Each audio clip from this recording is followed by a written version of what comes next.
Earlier in the week, we got really busy over at work, and I got this little deal that Ron did in my chest, and doing all the work outside in the dust and the sawdust and regular dust. So I was going home pretty late on Thursday, and I get a phone call. It says, "What are you doing tomorrow night?" Well, I got a sermon I got to get ready, so I keep procrastinating and not working on it. So he goes, "Well, you know what we were going to do 2 years ago? 2 years ago, just before COVID started, he was talking about being baptized, these people, husband and wife, and they were going to do it down at the park there at Tyler State Park. With COVID, it never happened. So I was asked to help participate with a couple other men to do the baptism of my son, Andrew McIver, and his wife,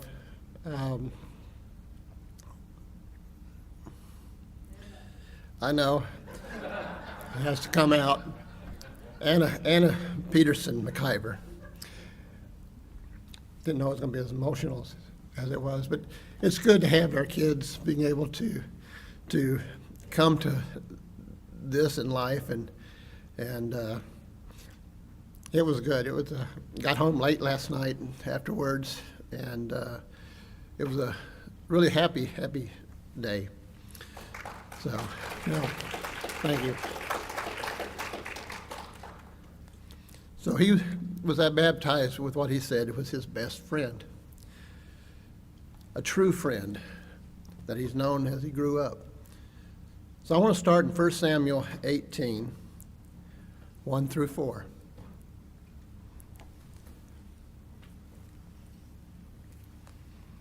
While you're turning, I'll welcome all those that are listening in around the country. Hope you're doing well. 1 Samuel 18, 1 through 4.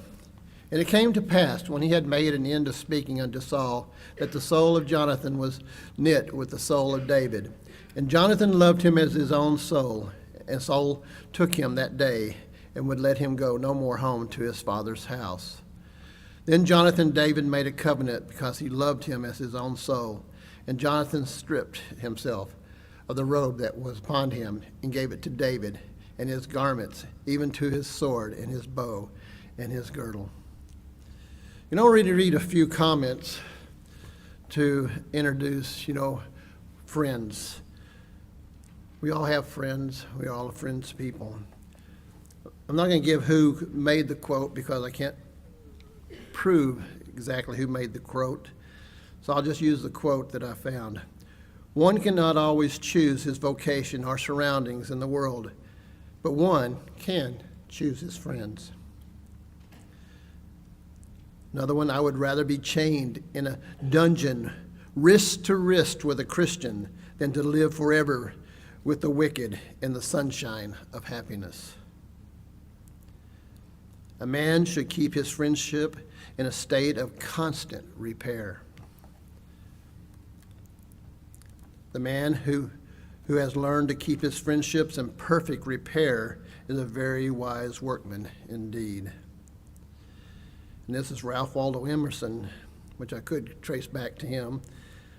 The glory of friendship is not in the outstretched hand, nor the kindly smile, nor the joy of companionship.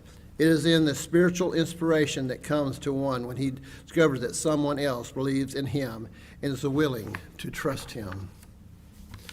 There are many people in life today who are just tromping around along with heavy hearts and great physically mental burdens. They have an emotional regret about a certain hour that they met a friend whom now they would say, "Oh, if I had never met him or her, if I had never known him or her." There was a city in ancient Greece that was noted for its honey. The honey that came from Heraclea was sweet to the taste and exhilarating to all who ate it. But the reason it was so good was because it had been poisoned with the nectar of aconite. You know, in this mystical stories from the ancient Greece, the aconite is a member of over 250 varieties of flowering plants. And when the bees would gather its nectar and make the honey, it was fatal to those who consumed it, according to myth. In reality, it just wards off the robbing bumblebees from the hive. But it does have a distinct flavor. And there are friends who entertain, and they thrill and excite us. But like this Heracleus honey, there is deadly poison in them. It's like sin. We can just rule it as being sin in this instance. More often than not, people making the huge mistake of minimizing the impact that other people have on their lives. Almost all of our sorrows can be traced to friendships with the wrong people, and our joys can be traced to friendships with the right people.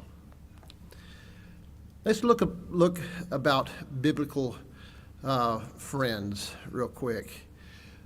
Can we just have the sound people? I'm getting a feedback real on this. Okay, thanks. Let's look at John 15, 13 through 15. John 15, 13 through 15. Again, we're going to be looking at friends. Greater love has no man than this, that a man lay down his life for his friends. You are my friends if you do whatsoever I command you. Henceforth I call you not servants, for the servant knows not what his Lord does. But I have called you friends, for all things that I have heard of my Father I have made known unto you. And if we'll turn back to Ecclesiastes 4, 9 through 12. You know, we're not alone being friends. Tells us in Ecclesiastes 4, 9 through 12, 2 are better than one, because they have a good reward for their labor.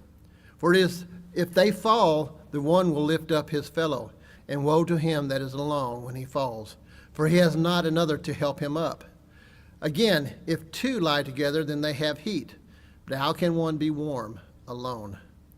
And if one prevails against him, 2 shall withstand him. And a threefold cord is not quickly broken. So the more friends, the more true friends that you have, that you can work with,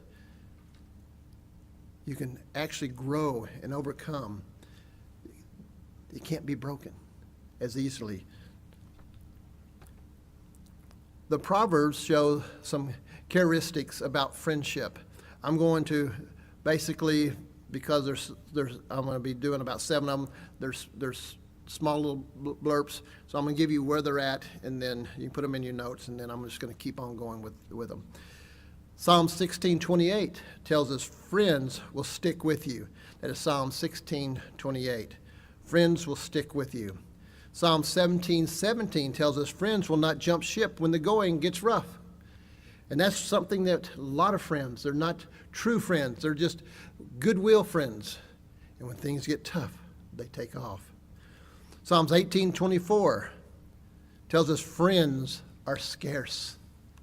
They're hard to keep. They're hard to find. Proverbs 26:18 through 19 tells us friends will be sensitive to your feelings, to what you're going through. They'll be sensitive to it. Psalms 27 verse 6 tells us friends will speak the truth to you, even though you don't want to hear it sometimes. if you're getting good, sound counsel from a friend, and they tell you the truth, we might not like it. Psalms 27, verse 9, friends will be available for counsel. So pick our friends wisely so they can give us good, godly counsel. In Psalms 27, verse 17, tells us friends will sharpen you. Friends will help you overcome. Friends will help you through trials and worldly problems. It is clear that we must understand how important the friends are we have in our lives. I want to talk about David and Jonathan. You know, the scriptures, 1 Samuel chapters 18 through 20, gives to us one of the most famous of all friendships in the Bible. You know, that is, again, of David and Jonathan. As time progressed, they actually became brother-in-laws because of David's marriage to Michal. They became brothers-in-laws. Despite the tragic events that would cause David to have to flee to the wilderness, one of the bright spots was his friendship with Jonathan. Some have come to understand that there are elements of the grace of God in the meanest of life's circumstances. And in David's story, this is probably one of them. Because he had to pass through the consequences of Saul's maddening jealousy. He struggled not to retaliate against Saul, a king who was intent on killing him. And that's hard to do. He had to deliberately ignore the ill will that Saul harbored in his heart for himself, David. At the opening of a very dark trial, God sends to David a friend who will sustain, counsel, and protect him as much as he possibly can. In Jonathan, David finds a kind hand that will save his life more than once because of the inside knowledge he had of Saul's next murderous move. You know, we are aware of the story of David killing a giant called Goliath. The victory put him in the crosshairs of a king who could not allow the sweet taste of success in another person, a person that he put in that position to become who he was. Saul felt overshadowed by David, despite the fact that the welfare of the kingdom had actually been strengthened by the brave actions of this young man. In the midst of all the chaos, Jonathan comes along and literally is the one who has the least to gain and most to lose by becoming the friend of David. He had the most to lose. To show you the value of this friendship, let's turn and look at places in Scripture. It is important to notice that David's faith is almost gone, but Jonathan can see much more than David because his perspective is so much different. So let's look at 1 Samuel 20 and verse 3. 1 Samuel 20 and verse 3. Verse 3 tells us, "And David swore moreover and said, Thy father certainly knows that I have found grace in your eyes. And he said, Let not Jonathan know this, lest he be grieved. And truly as the Lord lives, and as your soul lives, there is but a step between me and death." And, you know, David's fleeing had caused an uncertainty to gain the upper hand in his mind. He could not see himself escaping from the bitter malice of Saul's rage. He knew that nothing would satisfy Saul until he had crushed him and ground him into the grave. He wanted him no more. Get this person out of my life. He can't be better than me. He can't be successful. And David cries out, "There is but a step between me and death." It was a step that had blurred all direction. It was a step that felt so final. It was a step that caused all discernment to be hidden from him. It was a step that isolated him from his closest friends. You may ask, how did he get to this particular place? How did he get to this mindset? He got there from the area Naioth and Ramah, which you see in 1 Samuel 20 and verse 1, even to remotely considering the meaning of the names of this geographical location might give some insight of this. Naioth had the meaning of house or habitation. Ramah meant the height or high place of God. You know, we shouldn't put more stock in the meaning of these names than we ought to, but the fact remains, whoever runs from the house of God in a high place will feel the pressures of the situation. He ran to get away from Saul. We have to acknowledge that we are in a spiritual battle, and there was an evil spirit motivating Saul to kill David. Do we often have the feeling that there are more people than we are often aware of that are fleeing from the spirit of a Saul that wants to destroy the anointing and destiny that God has in mind for them and each of us? When we are fleeing, you and I need a Jonathan, as in a friend, to come along and tell us some things that will reorient us to what the big picture looks like, to what we're going to be and where we're going. 1 Samuel 20 and verse 2. Let's look at 1 Samuel 20 and verse 2.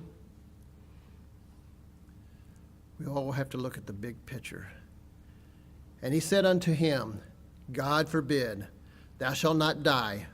Behold, my father will do nothing, either great or small, but that he will show it to me. And why should my father hide these things from me? It is not so. And there's another passage of scriptures that show the strength that comes from a true friend in 1 Samuel 23, 16 through 17. 1 Samuel 23, 16 through 17. And it tells us Jonathan, Saul's son, arose and went to David into the woods, or if you would, the forest, and strengthens his hand in God. And he said unto him, Fear not, for the hand of Saul my father shall not find you. And you shall be king over Israel, and I shall be next unto thee, and that also Saul my father knows. Here he knew that David was destined to be the next king, and he is still a true, loyal friend. There has to be a lesson that we can gain from this, and seeing that our lives are lived out on a physical plane, there is a spiritual realm at play that we cannot deny. We must have some friends around us that can help us to see the priorities of walking with God. All of us have had directions of steering us in our walk with God.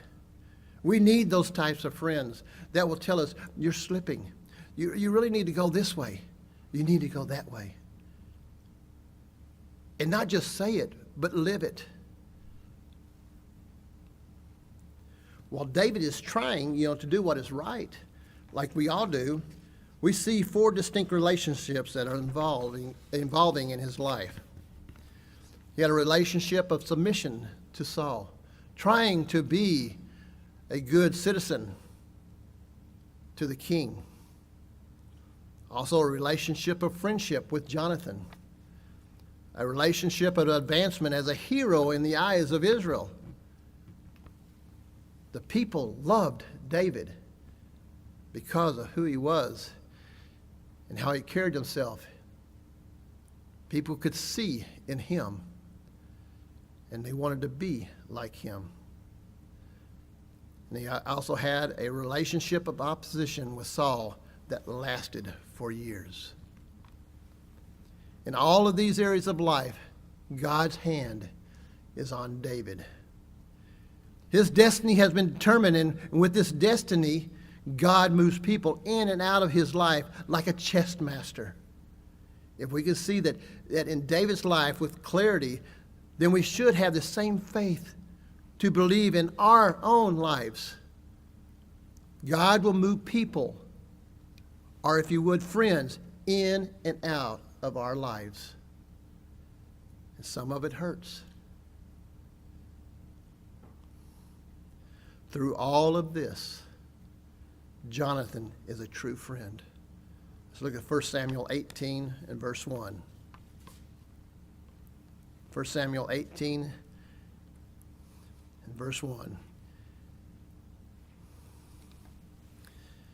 And it came to pass, when he had made an end of speaking unto Saul, that the soul of Jonathan was knit with the soul of David, and Jonathan loved him as his own soul.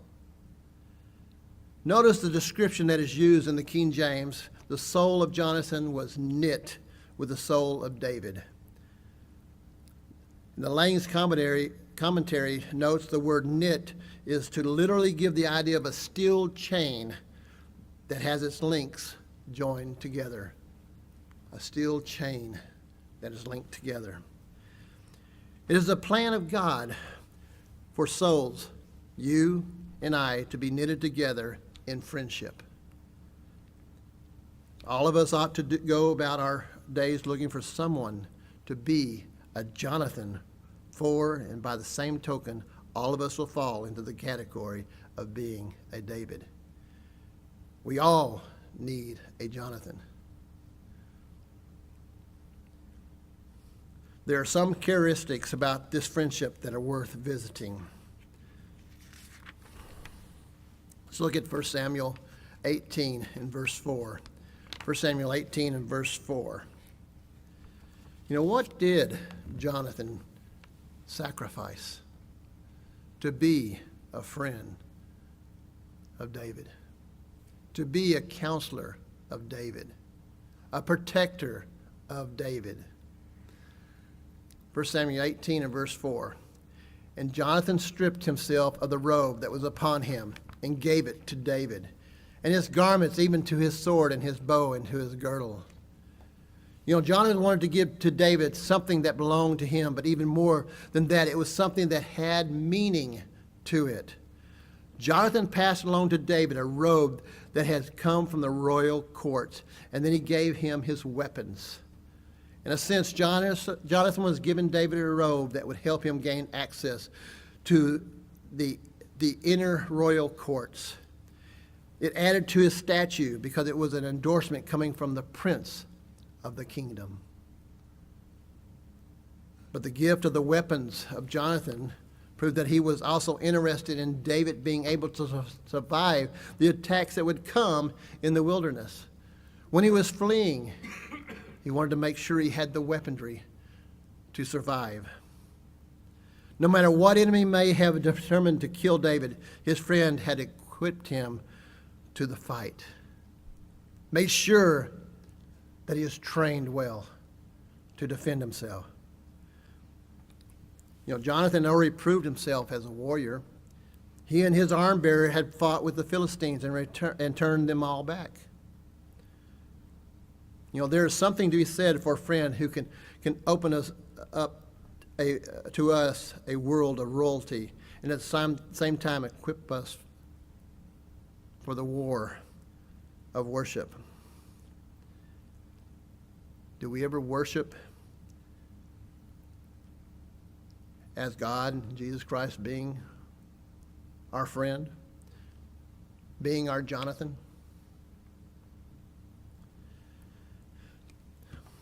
Let's look at a loyal defense against Saul. 1 Samuel 19, 4 through 5.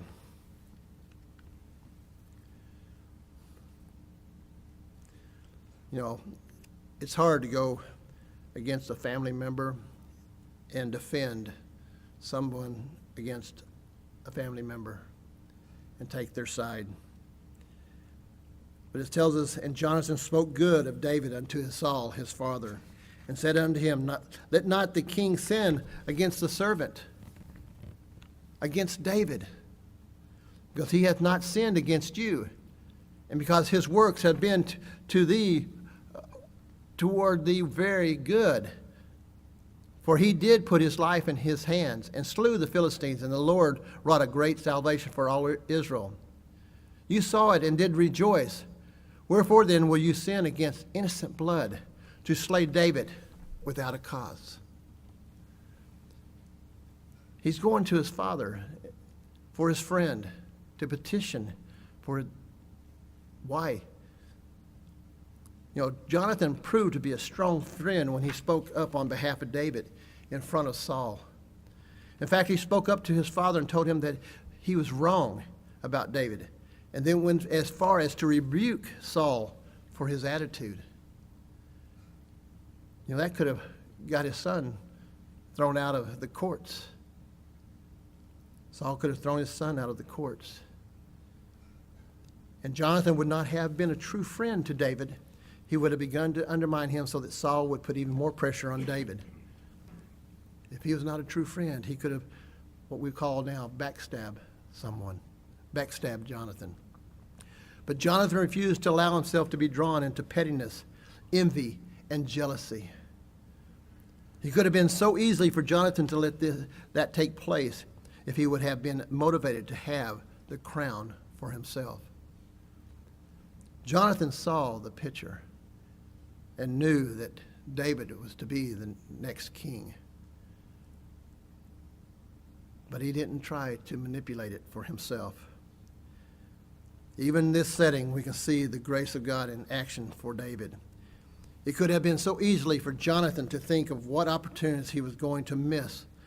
But there was a clear understanding on Jonathan's part to see that David was who God had his hands on. There are very few people who do not know what it's like to have been betrayed by a false friend. Yet we see Jonathan defending David in a situation where it would have been much easier to keep quiet and not say anything at all to Saul. We ask, what kind of friend are you? What kind of a friend am I? Are you trustworthy and steadfast in the midst of opposition and troubles? Is my friendship pure in its foundation? Is it based on the right motives? Are we trying to use it to leverage something out of another person? Is our desire for the good welfare and blessing of our friends? Is it for our blessings of our friends? Are we willing to keep our friend or help our friends' advice? Are we willing to give them good, sound advice? Some years ago, a young man in Scotland was determined to become a physician. He worked with many with much determination despite his very poor surroundings and resources. He was a poor person, and he wanted to work as a physician. After a long course, he became a physician and went to work among the coal miners in Scotland. It was a job that was very few physicians wanted. In fact, all these jobs were filled by assignment instead of the choice of the applicant. But once he got there and began to work desperately against the bad working conditions of the miners and the ignorance of town about general hygiene, he started to flourish. It was in those situations that it soon discovered that he had a gift for surgery. The problem was getting out of the mining country and making it back to the medical school for further training. It would just so happen that while he was working, one of his fellow physicians saw this gift. He saw this gift in this young man. Although the colleague saw that this man was very much better than he was, far better than the teacher, instead of trying to keep him back, we can't have somebody better than me do this job. I can't have this guy show me up. Instead, he started doing all he could to give the opportunities for this young man to operate. He let him do all types of surgeries, amputations, and various other types of surgeries to encourage his skills. It wasn't long before the friends were willing to contact the right people to get this physician back for further training. And he went on to become a surgeon because of the help of a friend. How many people are around us that are really destined to go much further in life, but are lacking a Jonathan to help them? There's not one among us who shouldn't be looking for an opportunity to help someone else advance in their life. Let's look at a source of encouragement in 1 Samuel 23, 15 through 16.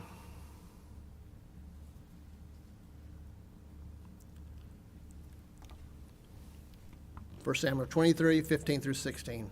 And David saw that Saul was coming out to seek his life, and David was in the wilderness of Ziph, in some woods. And Jonathan, Saul's son, arose and went to David into the woods and strengthened his hand in God. Jonathan is willing to sacrifice. He is willing to defend, and he is willing to encourage his friend. In Samuel 23 chapter, finds David at one of several low points in his life. But again, we find Jonathan coming along with a gift of encouragement. Which are we? Ask yourself, are you a gift of encouragement? You know, we may have heard this before, but we may all need to hear it again.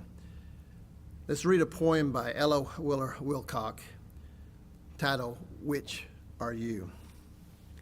There are two kinds of people on earth today. Just two kinds of people, no more, I say. Not the rich and the poor. For to count a man's wealth, you must first know the state of his conscience and health. For the humble and proud, for in life's little span. Who puts on airs is not counted a man. Not the happy and sad, for the swift counting years. Bringing each man his laughter and each man his tears. No, the two kinds of people on earth, I mean, are the people who lift and the people who lean. Wherever you go, you will find the world's masses are always divided in just two classes. And oddly enough, you will find two, I ween. There are only 1 liter to 20 who lean. And which class are you? Are you easing the load of overtaxed lifters who toil down the road? Or are you a leaner who lets others bear your portion of labor and worry and care? We need to advise people to do all that they can. To all the people that they can. In all the ways that you're gifted and you can. And for as long as God gives you, for as long as you can. That is what Jonathan did for David. He was a source of encouragement to him. You know, no sermon really is worth anything until it causes us to change and do something. There are unfold blessings to be found in the ministry or life of Jonathan. But the reality is that all of us have to find a David to go out and sacrifice for, to defend and encourage. There are multiple of people in our stressed out, worn out, and washed out generation that need someone to be a Jonathan to them. So I say, let's all go out and be a Jonathan.